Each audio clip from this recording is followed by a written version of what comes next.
कैसे हैं आप सब? उम्मीद है कि ठीक होंगे और आपकी तबीयत भी ठीक होगी। नाज़रीन ग्रामी, आज हम पाकिस्तान की मारूफ अदाकारा रुखसाना के बारे में बात करेंगे, जिनका सीधा नाम रशीदा बेगम था। नाज़रीन ग्रामी, 1940 में पैदा हुई रुखसाना कराची में, और उसके बाद 10 साल की उम्र में 1950 में उसने पहली मूवी बतौर हीरोइन बनाई, जो कि 1955 में रिलीज़ हुई। 5 साल लगा के मूवी बनाई गई, जिसमें उनकी उम्र भी 10 साल थी। और मूवी बनाने के बाद 5 साल बाद जब रिलीज़ हुई तो उनकी उम्र 15 साल हो चुकी थी, लेकिन उनकी पहली ही फिल्म फ्लॉप रही। नाज़रीन ग्रामी, अब मैं नहीं जानता कि प्रोड्यूसर बार बार उसे क्यों काम दे रहे थे फ्लॉप फिल्में देने के बाद भी, या उसका क्या तल्लक था कि कौन से अपने सोर्स इस्तेमाल करती थी जिसकी वजह से उसे बार बार फिल्में मिल जाती बनानी शुरू करी, जो कि 1960 में रिलीज़ हुई। मज़ेदारी की बात है कि वो भी फ्लॉप हो गई। बतौर हीरोइन थी, उनमें भी मेन रोल था, फ्लॉप हो गई। पता नहीं फिर भी प्रोड्यूसर को उसमें क्या नज़र आता था कि 1950 से लेके 1965 तक 10 साल में 12 फिल्में उसने की, जिसमें मेन रोल था वो हीरोइन थी। लेकिन नाज़रीन ग्रामी, 12 की 12 फिल्में ही उसकी फ्लॉप रही और वो किसी फिल्म में कामयाबी हासिल ना कर सकी। उसके बाद लोगों को पता चल गया, फिल्म साजों को पता चल गया, प्रोड्यूसरों को पता चल गया कि अदाकारा बतौर हीरोइन कामयाब नहीं हो सकती। यूँ नाज़रीन ग्रामी, प्रोड्यूसर ने उन्हें सैड हीरोइन का काम देना शुरू कर दिया, सपोर्टिंग रोल देना शुरू कर दिया, साइड रोल देना शुरू कर दिया। यूँ नाज़रीन ग्रामी, अदाकारा रुखसाना की किस्मत जागी तो पहली दफ़ा उनकी फिल्में कामयाब होना शुरू होगी, जिसमें उनकी मारूफ फिल्में माँ पुत्र, महताब, चांद गलीदा और उसके अलावा बहारो फूल बरसाओ, ये उसकी फिल्में सुपर हिट हुई, जिनमें वो मेन किरदार तो ना अदा कर सकी लेकिन सपोर्टिंग रोल में थी।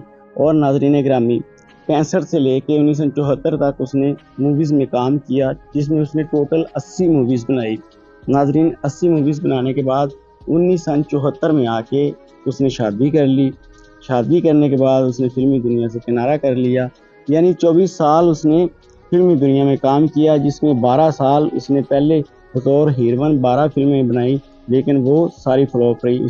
अगले 12 साल उसने जितनी भी मूवीज़ बनाई जिनमें वो सपोर्टिंग रोल में आई, वो सारी ही सुपर से सुपर हिट रही।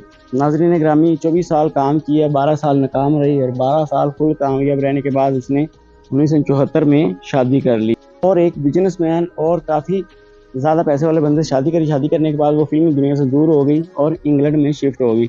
नाज़रीन ग्रामी, इस दौरान उनके बच्चे भी पैदा हुए। आज भी उनका शौहर वफ़ात पा चुका है, वो खुद इंग्लैंड में है और उनके बच्चे भी इंग्लैंड में ही हैं। उसके बाद अदाकारा कभी वापस पाकिस्तान में नहीं आई और ना ही कभी आज उसकी सोशल मीडिया के ऊपर कोई तस्वीर आती है और ना ही आज उसका कोई सोशल मीडिया का अकाउंट है, ना ही कोई उसके बारे में जानता है। हाँ, उसके जो अज़ीज़ हैं वो सब बताते हैं कि वो इंग्लैंड में है और ठीक है, अपने बच्चों के साथ ज़िंदगी गुजार रही है और आज भी वो सेहतमंद ज़िंदगी गुजार रही है। लेकिन नाज़रीन ग्रामी, जो उसके चाहने वाले थे, जो उसको पाकिस्तान में देखना चाहते थे, आज वो उनको नज़र नहीं आती। टोटल उसने फ़िल्मी दुनिया में 24 साल काम किया। हाफ़ ज़माने में उसने कामयाबी समेटी, हाफ़ ज़माने में नाकामी समेटी, उतार-चढ़ाव सब कुछ देखती रही, लेकिन आज वो एक खुशगवार ज़िंदगी गुजार रही है और काफ़ी ज़्यादा प्रॉपर्टी की मालिक भी है। उसका शौहर भी काफ़ी अमीर-तरीन बंदा था, लेकिन अब वो वफ़ात पा चुका है। उसकी जितनी भी दौलत थी, जितना भी साया सरमाया था, वो आज अदाकारा रुखसाना के पास आ चुका है। नाज़रीन ग्रामी, अदाकारा रुखसाना का नाम रशीदा बेगम था, लेकिन फ़िल्मी दुनिया में नाकामी मिलने के बाद उसने अपना नाम चेंज किया और रुखसाना रखा। लेकिन उसका निक नेम चीकू था। चीकू नेम उसका सबसे ज़्यादा मारूफ़ हुआ और फ़िल्मों में भी ज़्यादा उसको चीकू के नाम से जानने लगे लोग। लेकिन उसका जो नाम, फ़िल्मी नाम था, वो रुखसाना ही था और लोग आज भी इसे रुखसाना के नाम से ही जानते हैं। इसके साथ ही मुझे इजाज़त दें। अल्लाह हाफ़िज़।